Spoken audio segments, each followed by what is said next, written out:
Hey, good morning, everybody, and welcome to this iteration of the Cyber and Intelligence Markets Technical Exchanges. Today, we've got a presentation on Kubernetes from Kelly Gibson, who is coming to us from our legacy Solidigm Solutions / Polaris Alpha acquisition. Kelly and I have talked a number of times at a number of different events. I suppose he finds me thoroughly underwhelming because he remembers none of them.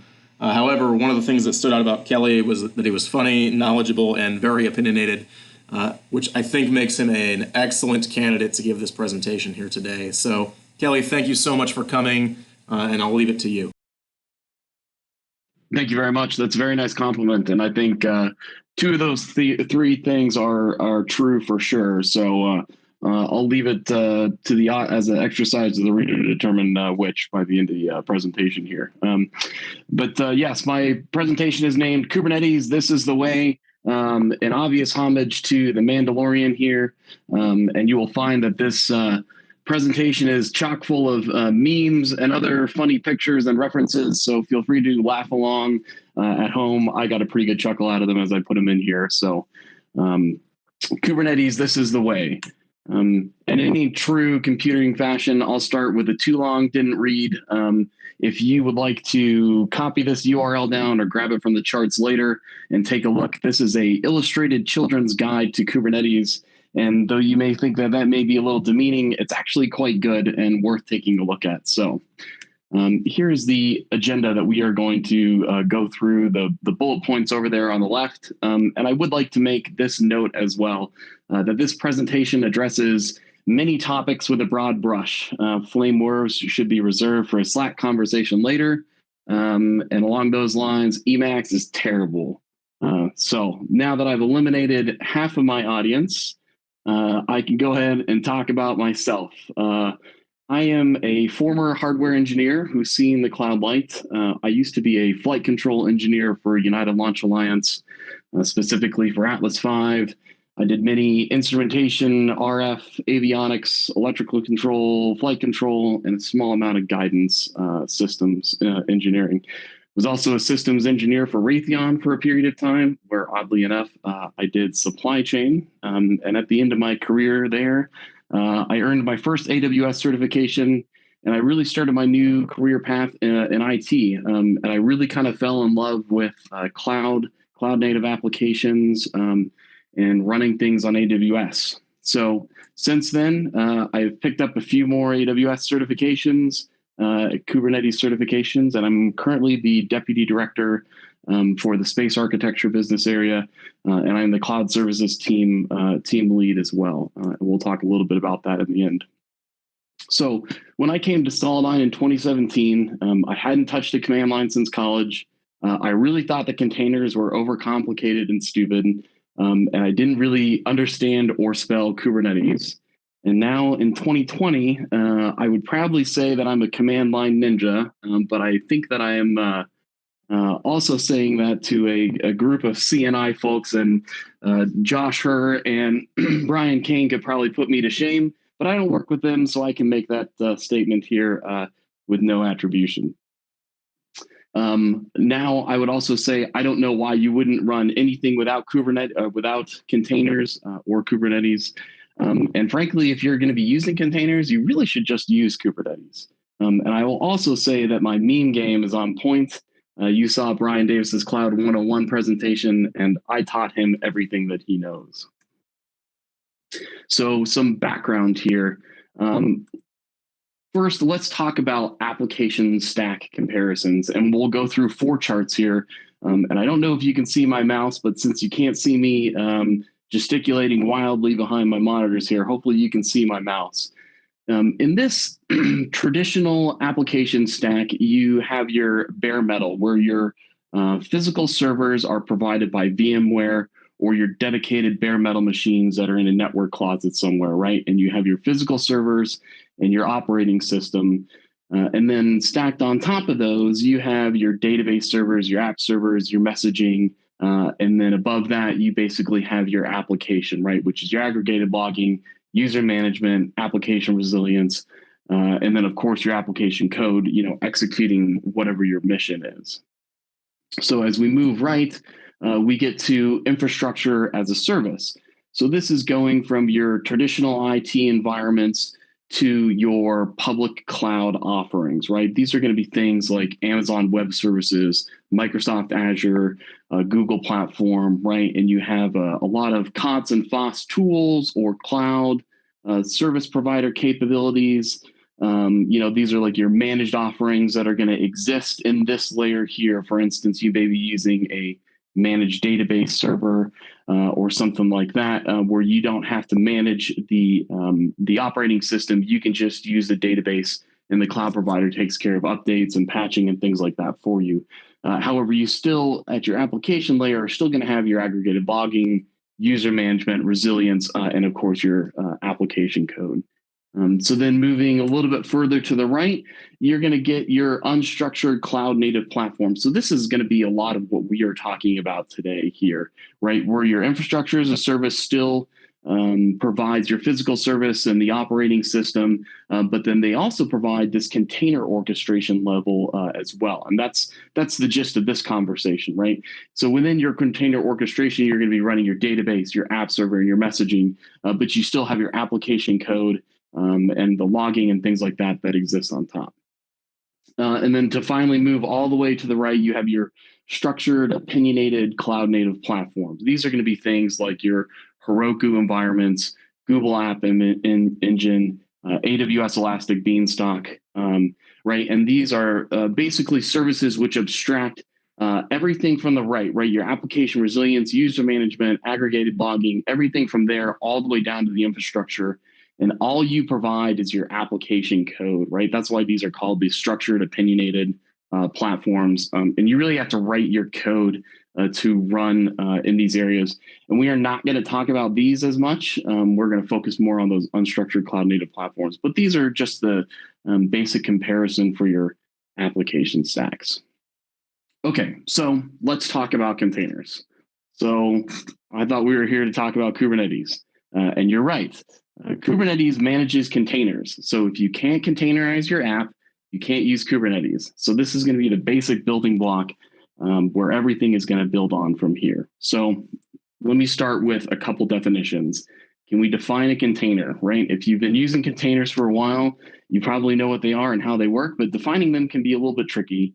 So I offer you two definitions here. Google defines a container as a logical packaging mechanism in which applications can be abstracted from the environment in which they actually run. And I cite that here. So my definition is a container is a method of isolating a process and all its dependencies, allowing it to execute anywhere. So more simply, these mitigate all the differences between specific OS implementations, right? All Linux containers are going to look like Linux, and all Windows containers are going to look like Windows. So let me give you an example. For a LAMP stack, that's the Linux, Apache, MySQL, and PHP, right? Your basic web server. There are two containers here, right? You have a web server container, which is going to be running Apache with your PHP dependency installed. And then you're going to have your database container, which is running MariaDB, right, which is your MySQL provider. And of course, there's a obvious reference here to I love LAMP. Okay, containers, interesting. Tell me more. I would be happy to. Here are some benefits of containers. One, they are lightweight, so there's not much processing overhead to run them. You're going to need a container engine to run them on a machine, but they are not VMs, right? So these are going to be a more efficient use of your compute resources. You don't have to run a full operating system to run your containers. They just use that container engine. They are also super contained. All dependencies travel with the binary, and they all run self-contained. I am using cromulent to define cromulent here, so if you have a better way to describe that, feel free to send me a Slack notification. So what am I not telling you? Containers are really only awesome once you're over the chasm of despair, right? So this is you. Here's a large chasm before you get to your full container implementation and tool chain, right? So there's a learning curve here, but frankly, it's worth crossing, right? When you're running your application in containers, scaling up and down can become hard. And we'll come back to this, right? Like you can't necessarily just scale up your VM and add more compute resources, memory, CPU, and things like that to scale your application. However, Kubernetes is going to solve this problem for us. Also, you should really only run one process per container, and you're not going to have the typical mini processes per VM, right? So we talked about in the last chart, you're going to have that web server container, and then you're going to have that database container separately, right? So you can see right there, just for one stack, we've doubled the amount of items that we're going to manage, right? So if you have an application that runs a lot of microservices, you're going to very quickly have a lot of containers that you're going to have to run. And Kubernetes is also going to solve that problem for us as well. Containers don't solve security vulnerabilities. I think that was kind of a myth for a long time. Frankly, they can introduce them, especially if you are not building them according to commercial best practices. So in legacy terms, if you're running on bare metal, here you're going to pay Greg, the Linux administrator, to kind of come and care and feed for your machines, right? In the VMware environments, probably where a lot of us play or a lot of us are used to, here you pay VMware to manage your VMs, which is kind of an oversimplified generalization, but you get the idea. In the container land, here you're going to employ Kubernetes to manage all your processes, and we'll get here, right? So containers, you can get that there is a paradigm shift here. And I have an analogy for you, and I'll apologize ahead of time to any vegans out there. You probably won't like this analogy. So bare metal machines and virtual machines, your VMware machines, these are your household pets, right? We'll call them Fluffy, right? You care deeply about Fluffy, and you only want the best for her. When she's sick, you need Greg, the system administrator, to come and nurse her back to health, right? This is, you have downtime in your environment. And when she dies, you are going to be very, very sad. And frankly, your production environment is on fire here. So think of your virtual machines in the cloud as cattle. This is the Justin Monroe part of this chart here, right? If you don't really care about cow, it's a number, right? When your cow dies, you can boot another cow and your cow is back, right? So your application has its resiliency there at the virtual machine level. And frankly, we don't really care if one dies because we have unlimited cows. We can bring a new one in and the application stays up and running. So finally, think of containers as locusts. There are going to be so many of these that you need a tool to manage these. And when one dies, you generally don't care or really even notice. So here you can see this is Kubernetes over here, and there's a bunch of containers, and that's going to be a really rough job. So I'm glad that we're going to audit it. So containers, but with pictures. Okay, we've been talking a lot about virtual machines. So here's a side-by-side comparison of what the stack build out looks like. So you're still going to have your infrastructure layer, right? If it's VMware, bare metal machines, or your cloud service provider, you then run a host operating system on top of them. But then your next level looks different. In the traditional paradigm, you run a hypervisor, and that houses guest OS, which each of your applications then run on, right? And each of them have their own binaries and libraries that they need to execute and their own application code. In the container paradigm, that hypervisor level goes away, and instead we put in this container runtime instead. And then these applications live with their binaries and libraries all isolated in their own container environment, and they execute right on top of this. So you can see that taking away the hypervisor and the guest OS, we are going to improve the usage of your compute resources, right? So there's less overhead. So background, containers, last chart, sorta, I got one more.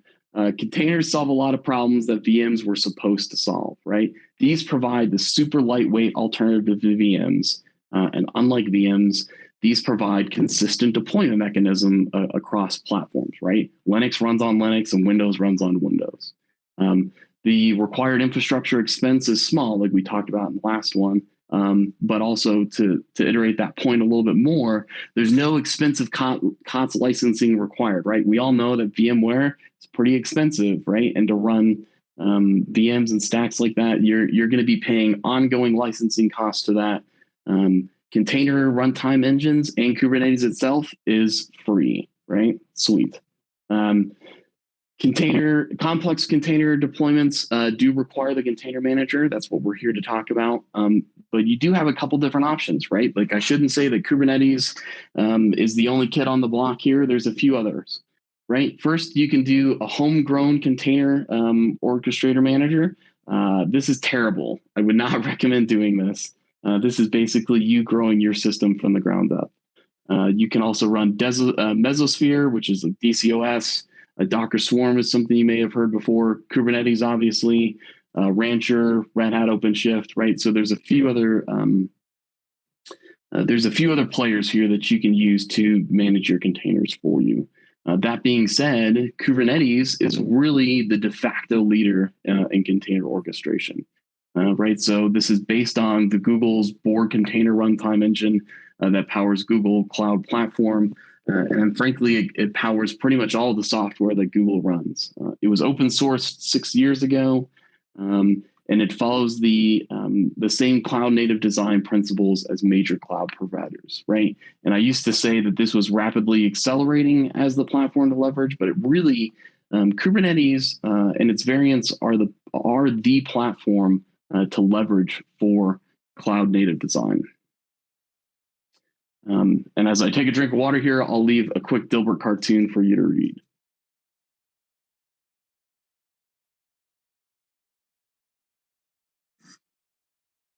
Okay. So some final thoughts on container orchestration engines, right? All major container orchestration engines are really now Kubernetes under the hood.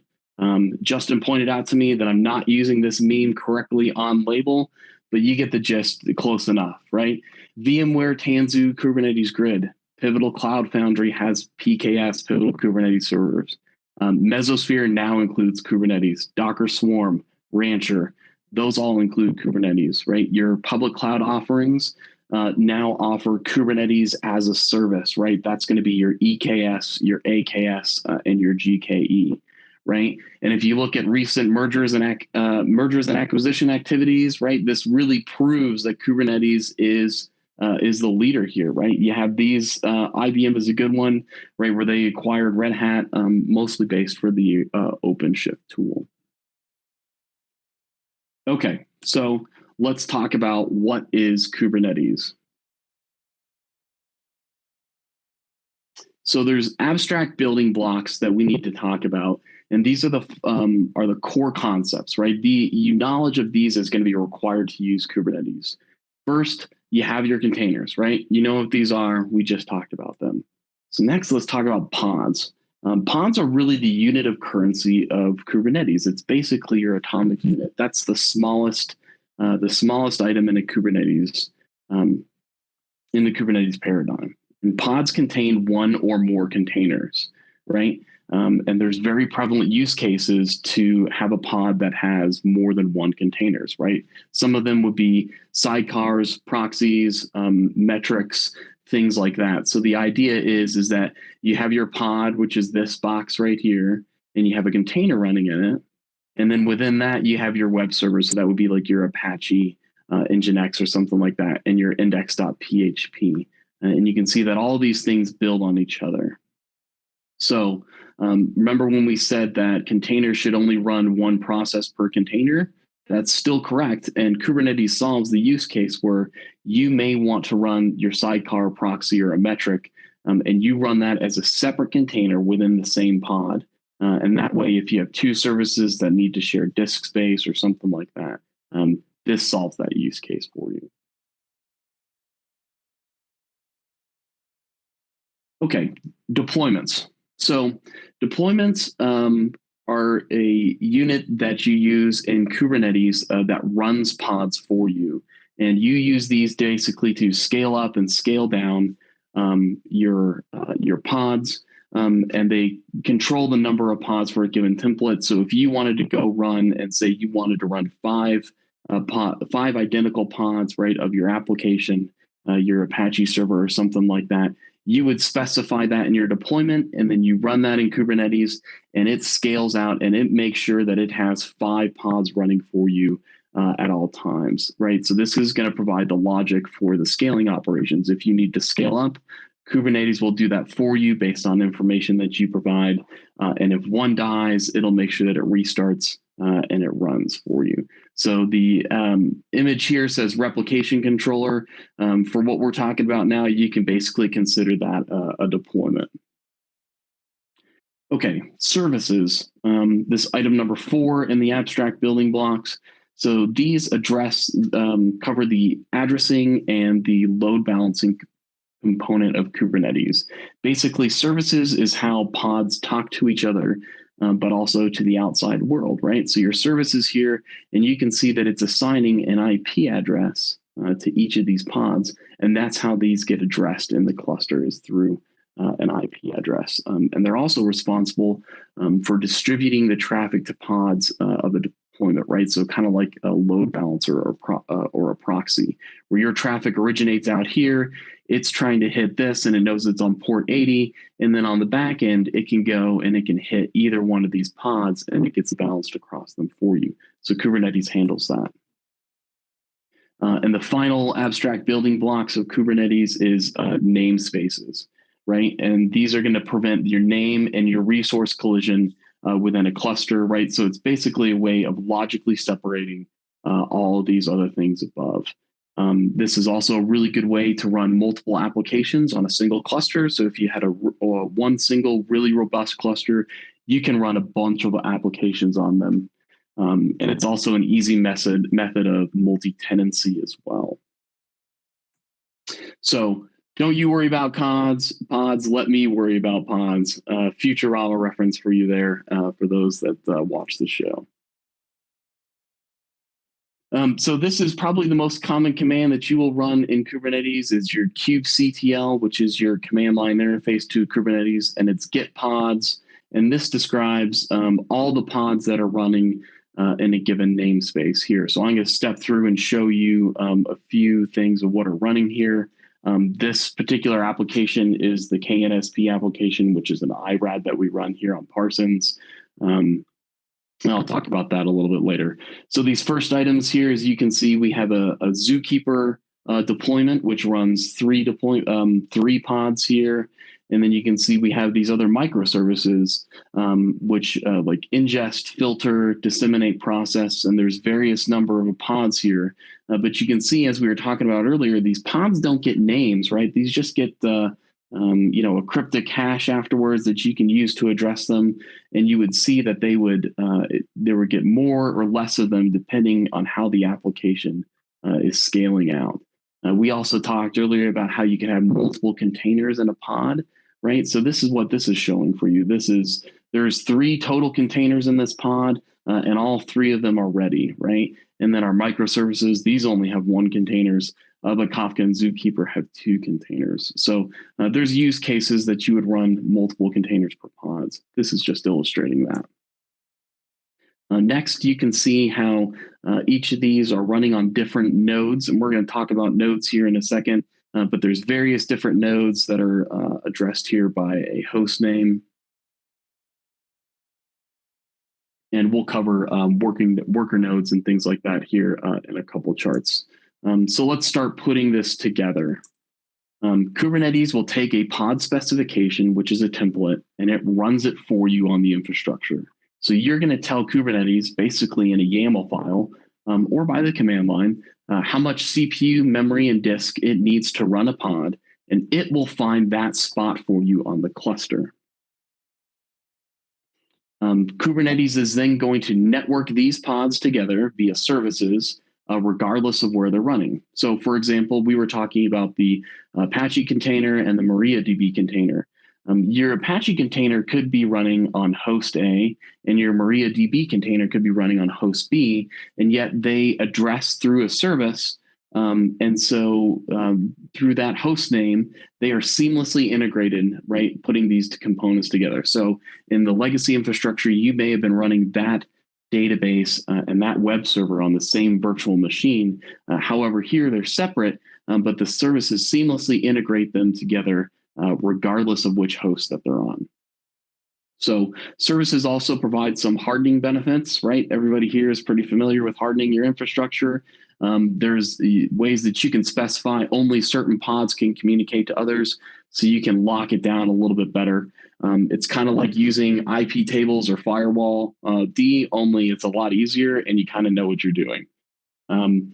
Service discovery, Kubernetes also advertises pods once they're available, once they're up and running. So if you have a service that's scaling out and more pods that are coming up, various numbers of clients aren't going to get errors by routing to a host that's not ready for them yet. Kubernetes only advertises them once the service is running. So Kubernetes will, as we said before, restart failed processes, usually by restarting a container for you. It will scale based on the information that you give it, right? That's kind of the key point. You have to tell Kubernetes how to scale this application for you. It can't figure it out on its own. It will also allow you to roll out new versions of applications seamlessly. You can do things like A/B rollout, blue-green rollout, which is sort of an advanced topic, but Kubernetes has provisions for that pretty easily. Kubernetes won't write your code for you or fix bad code. Sorry, I'm still looking for that. Kubernetes doesn't build or deploy source code, right? For that, you're still going to need a Jenkins or a CI/CD orchestrator. And Kubernetes also doesn't dictate logging, monitoring, or alerting. And we'll talk a little bit more about that later because there's an offering that does do that. All right, so here's a picture of Kubernetes, right, in its most basic form, where you have these two different main areas. You have your master nodes and your worker nodes. And these master nodes run up to five different control processes that we're going to talk about on the next screen. And your worker nodes, which you can run up to 5,000, is the current limit of Kubernetes, right? And a note on that too, if you're running a 5,000 node cluster, I'd really like to be part of your team, so please send me a Slack message, all right? So in your Kubernetes control plane, you have these processes, and then these are backed by etcd, which is a key value store, and we'll talk about that on the next chart. And we're also going to talk about how you can run Kubernetes in the cloud, but you can also run it on your bare metal infrastructure as well. So I have this optional part grayed out here, which is your cloud controller manager, basically your interface to your public cloud. Okay, so let's talk about your Kubernetes control plane. You have your Kube API server, and this exposes the Kubernetes API, which is basically your front end for Kubernetes. etcd, this is your durable key value store to back all the Kubernetes cluster data, right? So this maintains the state of your environment, and this runs on your master nodes in Kubernetes. You have your Kube scheduler. We've been talking a lot about this process. Basically, this watches for new pods without a node, so something that you just started, and it's responsible for scheduling them to run on a node, right? So you say, I have a pod that requires 2 CPUs. It looks through the cluster and it finds a spot for it and it schedules it to run out on that node. You have your Kube controller manager, which runs some controller processes, right, that we talked about before, kind of like your deployments, your services, things like that, and your cloud controller manager as well. And that's your interface between the cloud provider and your cluster. This does some really cool stuff. If you're running this in a public cloud provider, it can automatically provision load balancers for your services to make them a little bit easier accessible from the outside world. But it also allows for on-demand provisioning of persistent storage, things like Elastic Block Store in AWS. So this is really powerful if you're running it in the public cloud. Now let's talk about the Kubernetes worker nodes, right? So this is going to be where your application is actually running in the cluster. The three things that run on each of these worker nodes, the first is your kubelet, and that's the agent that runs on each node, and it connects back to the control plane, and it's responsible for actually running your containers, right? So this is the workhorse on the workers. This runs the containers, and it talks back to the control node and the control plane for starting new ones, restarting them, or killing containers that are being pulled out from the cluster. and then your kube proxy, which is a proxy that allows the network communication to your pods from in and outside the cluster, right? So that's responsible for like the services and allowing the pods to talk to each other. And finally, we'll talk about the container runtime. It's not pictured in the previous picture, but that's the software responsible for running containers. Examples of this would be Docker, Containerd, and CRIO. I really only have experience with Docker, though I've heard really good things about Podman and the Red Hat offerings there, but a little bit out of scope for this presentation. Okay, so some more words about Kubernetes. This is, again, not a platform as a service, right? Cloud Foundry or something like that, but it is a container platform. And this provides the mechanism for you to manage a fleet of containers across numerous discrete hosts, right? Within your environment, you're going to have your control nodes and your worker nodes. And this provides the mechanism for you to run containers from a single front end. Again, it's based on the Google's internal container manager that manages all their infrastructure, right? Borg. And it's similar in concept to Docker Swarm, Mesosphere, and Rancher 1.0. But frankly, it provides a much richer container orchestration tools. So 5 advantages of Kubernetes right out the box is that this is the complete toolbox for everything that you need for the infrastructure as a service cloud platform can do, right? It's going to run, it's the runtime container organization, provides health checks, auto scaling, instance recovery, and distributed workloads, right? So it's your complete toolbox to do all that right out of the box. It has guardrails in place to make it hard to do the wrong thing, right? So it's going to enforce good cloud native design, and it discourages anti-patterns, but it doesn't make them impossible. I know this from experience where you wanted to do something and you had a way of doing it in a legacy environment, and Kubernetes really forces you to go back and look at that and do some quick re-architecting to run it in a more cloud native situation. But it also doesn't prevent you from doing those as well. But it just re-encourages you to take a look at that. Kubernetes also has extensive commercial backing with a rich ecosystem of extensions. You've probably heard of things like Istio, Helm, Calico, etc. So there's a ton of plugins and other things that you can use for Kubernetes to get you solutions right out of the box, and the vast majority of them are free as well. Persistent storage is relatively easy to set up, particularly if you're running this in a public cloud. Getting it to work with NFS, you kind of just have to get it to work once, and then Kubernetes handles all that persistent storage for you out of the box. And it also allows relatively easy migration of legacy apps, especially if you've already containerized your apps. Then you are going to be able to run on Kubernetes pretty easily, and it's going to be it's not going to be a painless shift, but it'll be a less painful shift to you to run them in Kubernetes.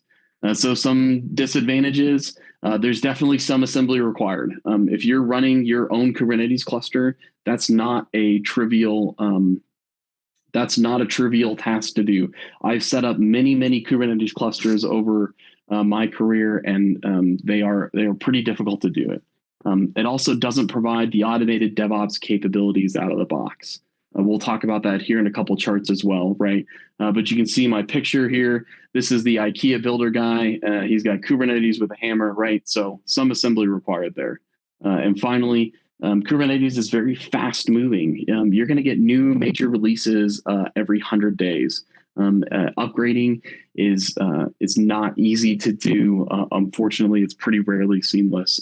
But if you are waiting for a major feature to come out and something that you really need for your application, you also don't have to wait very long, which is a benefit for sure.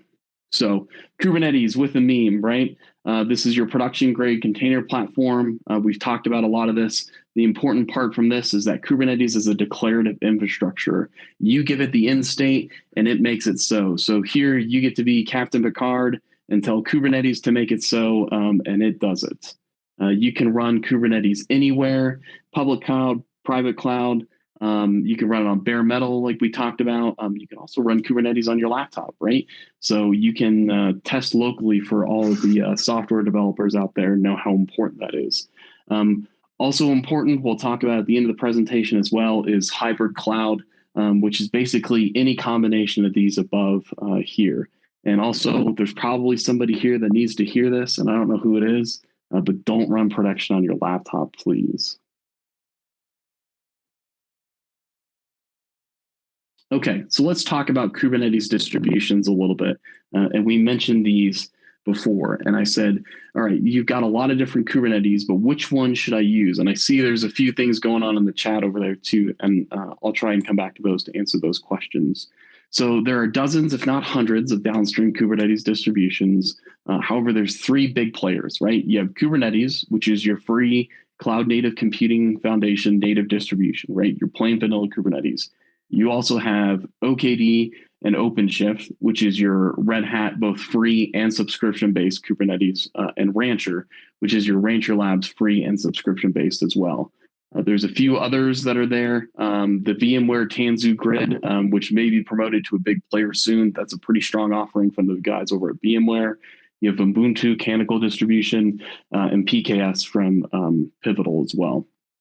Now, also as equally important are the managed offerings. These are things like your Amazon Elastic Kubernetes service, Azure Kubernetes service, and GKE Google Kubernetes environment.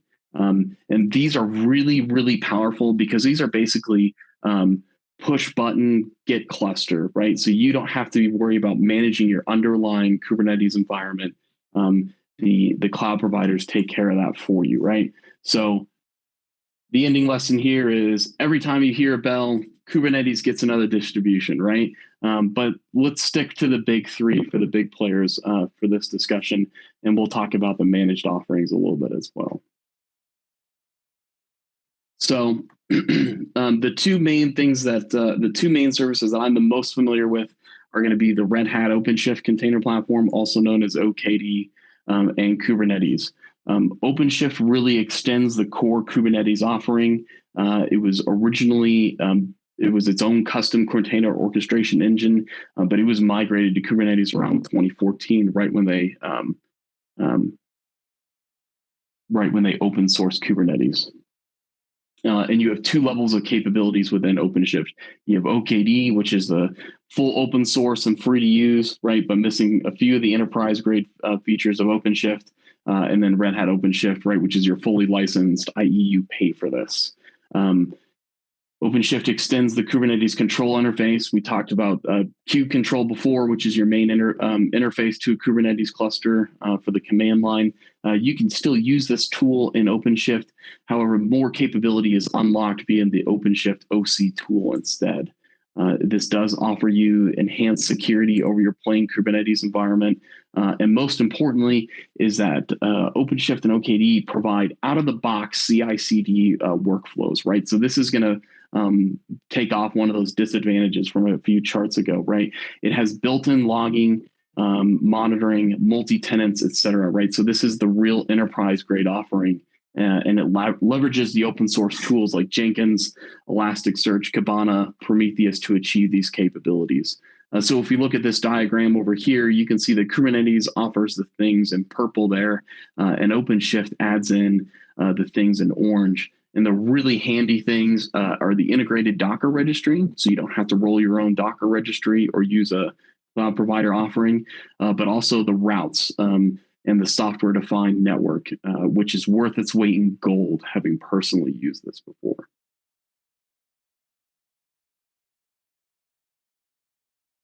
So my biased opinion, you will always want to use EKS, AKS, or GKE, right? Those are the managed service offerings from the public cloud providers. Right here, it's push button, get a cluster. If you can't use those and you have to roll your own, these are the production grade clusters, in my opinion, Kubernetes and OKD. Kubernetes has all the features that you want and some of the ones that you didn't know that you wanted. It has a more than reasonable security posture. However, you will need to roll your own metrics, monitoring, and alerting, assuming that you need that. There are open source tools for this, most notably Prometheus, that can take a lot of the heavy lifting out from that. OKD is also the production grade, includes all these Kubernetes clusters, but they kind of name them differently because Red Hat has to change some stuff. And it has a enhanced security posture. It doesn't allow you to do some stuff like running containers as root, which is a big security vulnerability. And it includes the aggregated logging metrics and the container registry really out of the box, as well as the CI/CD integration out of the box. The Jenkins integration, as a quick side note, allows you to run Jenkins in your OKD cluster and have your Jenkins agents run as separate containers within that cluster as well. So it's a pretty great setup if you're looking for a complete cradle-to-grave solution there. Another note on that is if your production is on the high side, OKD may really help you more. With the logging, the metrics, and the alerting, it's all done on pre-hardened infrastructure, right? Thanks, OKD. That's pretty cool. As well as this runs on a STIG'd Red Hat Linux with SE Linux enabled. So if you've been through a system accreditation before, you know how important that is. And this all just works right out of the box, which is pretty awesome. I've spent a fair amount of time getting Kubernetes to run on a STIG'd infrastructure, and it's not a trivial task, right? So change my mind. I think you should run production on OKD, right? If your Kubernetes is a Tesla Model S, OKD is your Tesla Roadster with a Falcon 9 Heavy. Hope that analogy isn't lost here. Okay, some Kubernetes final convincing here and a few disclosures. Literally all the cool kids are doing it, right? So all your commercial endeavors really use Kubernetes. And it's a complete tool set to run your container orchestration out of the box, right? With the capabilities left given there. It's your declarative state, right? So you provided an end state and it works to bring the current state to the end state. The configuration is managed by infrastructure as code, right? So we talked about how you give Kubernetes a YAML template and it ingests that through the API. And so you can track your entire configuration of your production environment as code. So if something happens, you can go back and rebuild that environment to be exactly the same. Great configuration control there. It's 100% API driven, but also all the API objects can be exported and imported as YAML, which is great for if you're developing something, you can do what you need to on the command line to kind of hand jam things to get it together. Then you can export all that information out to a YAML file and then rerun it, and it runs the same way every time. The Kubernetes, again, has that extensive commercial backend. This is one thing that our customers are really concerned about with going to the cloud providers is getting this cloud provider lock-in, right? But when you run on Kubernetes, it runs the same in a public cloud as it does on your bare metal infrastructure as well. And I'll give a shout out to the guys over at the Air Force Platform One. They do ATO in a day. So if your application runs through a DevOps pipeline, it gets deployed to Kubernetes.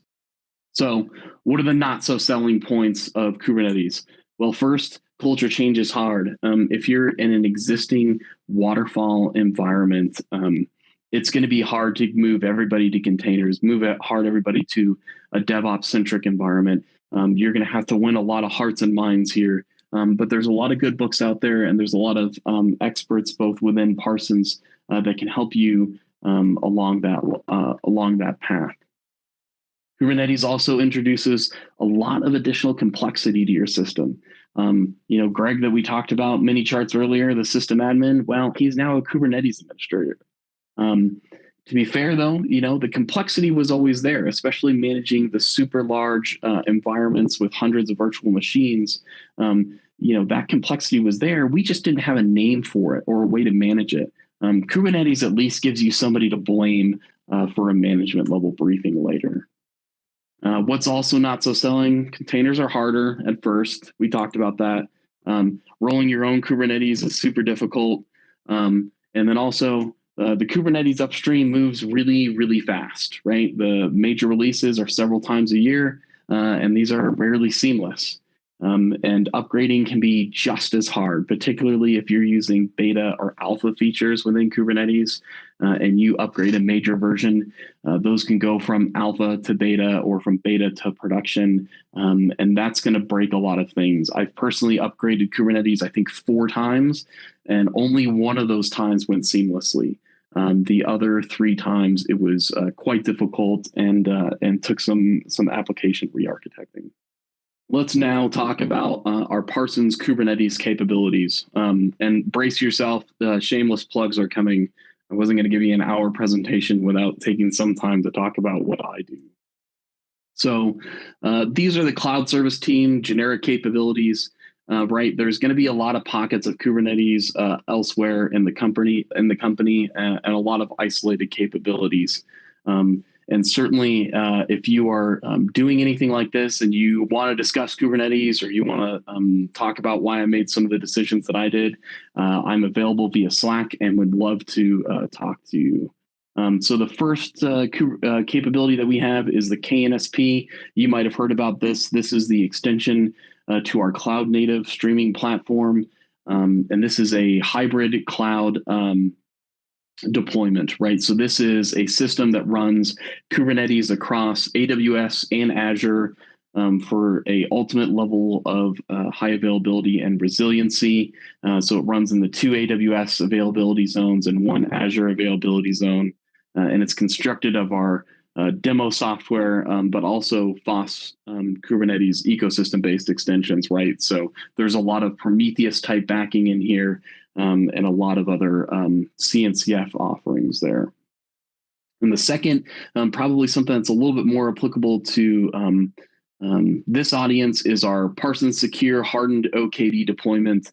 This was a brainchild that I worked on last year, and this deploys a highly available OKD cluster that's pre-hardened and production ready, and it can deploy it anywhere. And when I say anywhere, I mean anywhere. There's 2 different flavors of cluster. There's a light cluster and an HA cluster, and it's designed to be ran anywhere from the AWS public cloud, where you can scale as high or as low as you want, out to a tent in the middle of desert where you have 3 virtual machines and you still need to run a Kubernetes workload. It can be deployed anywhere there. It's 100% scripted, so you don't need me or one of my guys to come and deploy it for you. The script walks you through to deploy out to that environment. It automatically bootstraps a Docker registry and a Yum repo. So we package everything that you need to deploy this cluster into a single tarball, right? It's like 8 or 10 gigs, but that's only one thing that you have to get through a cross-domain solution. And then you can run through the script, and in as little as 20 minutes on the back end, you can have this hardened production-ready cluster ready to go. This is mostly what I just talked about here. This provides a few other points of information. The OKD cluster, it is a little bit of a heavy hammer, so that management plane does require approximately 12 cores and 88 gigs of RAM for that HA deployment, and that doesn't include the compute for your actual application, so that's going to be in addition to that. As kind of a neat tool for this, contains our integrated inspect security dashboard. So when we go and deploy this cluster for you, we then harden it. We then run the Kubebench and Docker Bench environment scans, and we load it into this tool, which provides a visualization dashboard of what security requirements it's meeting and everything like that. And it's deployed via that single script. Okay, and finally, who or what is the cloud services team? This is the team that I lead out of the Denver Tech Center, and we are a collection of cloud gurus with expertise in the items listed there, but most notably the cloud native application development and migration as well, DevSecOps, Kubernetes, AWS.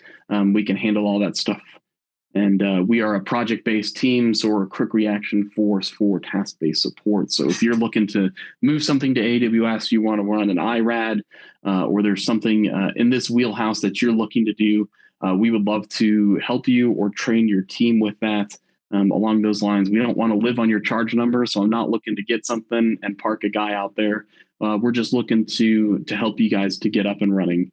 In our current projects, we're working on FedNet, which I'm sure everybody here is pretty familiar with, as well as the secure product development environment, which is formerly known as FedNet Cloud. And I've said this a few times, but we are always available to support via Slack. Always welcome people reaching out. Anything that you might consider a dumb question. I had a lot of dumb questions when I got started on this. So please don't hesitate to send me a message, and I'd love to chat with you. So that being said, I will open it to questions here. And I see that the chat has, looks like I've missed quite a bit here. So let me take, I'll open the bridge for questions first, and let me see if I can handle those. And then if there are none, I'll go through the chat. So questions from the bridge. Hey, this is Andy Bateman. I was wondering if you could talk a little bit about conforming to the security posture that Parsons requires, and maybe what that looked like a little bit as you've built these clusters. Sure. I would have to confess that a lot of these clusters have been built in our AWS environment, so we haven't had to conform a ton to the security because we weren't running production workloads for the KNSP side. I can elaborate more on the OKD side. When we built that cluster, and they had pretty extensive requirements. So the ending product that we had there, we applied all the DISA STIG hardening, their draft STIG hardening guidelines for the 800S53-190, and it met all the CIS benchmarks for Kubernetes, as well as the CIS benchmarks for the Docker engine as well. So I probably didn't answer your question exactly right, but as far as like if you were looking to run this for Parsons or something like that, or if you wanted to have Parsons manage a Kubernetes cluster for you, you can definitely do things like ABAC and RBAC tuning to make sure that individual users didn't have accesses outside their projects. So Kubernetes provides a lot of those resources out of the box. Does that help? Yeah, that helps. Thank you. Okay, so reading a couple questions from chat here. Sean Smith says he used to use Emacs, but it sounds like he uses VI now, so I'm glad he made the switch. And then somebody mentioned Podman in here and what the experience base of that was compared to Docker.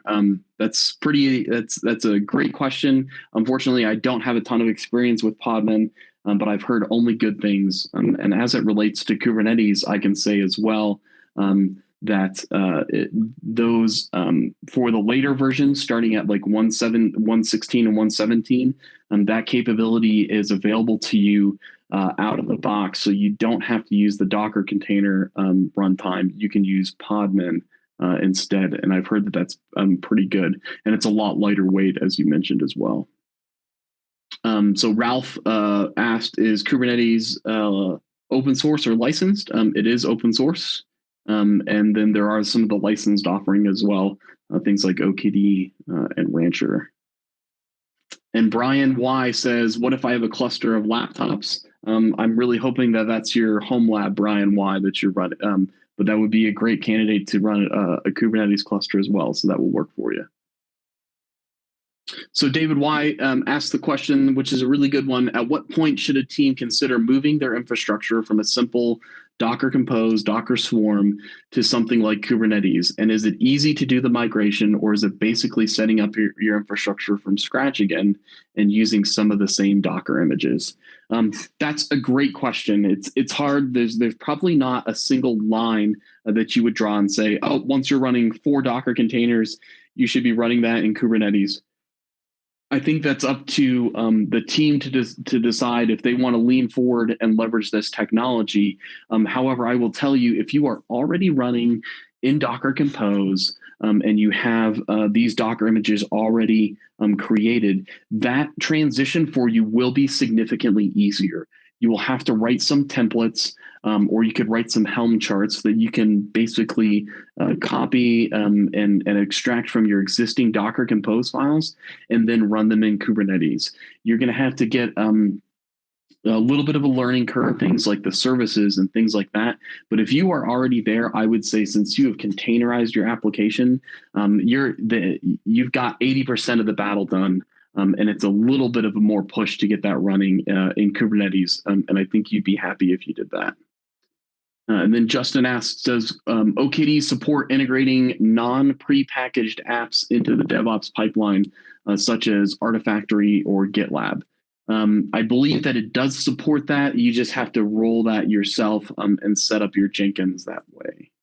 And then I have one last question here from Wade, who asked the difference between Google App Engine versus Kubernetes. And we briefly talked about that, but let me go back here in this chart.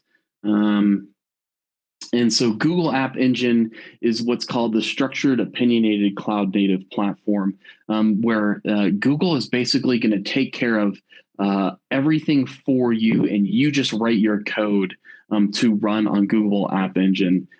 So that's this picture versus Kubernetes, which is going to be this picture where if you used a AKS environment or something like that, the infrastructure and the container orchestration is done for you, but you still have to set up your database, app server, and messaging containers, and then do some aggregated logging and user management versus the platform as a service, which does a lot of that for you, and it will provide the database for you. You just kind of point and click to do that.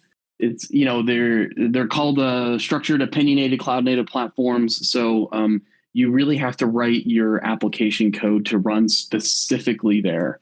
If you run an application code to run on Pivotal Cloud Foundry, it won't run in Google App Engine or Elastic Beanstalk without some changes and migrations.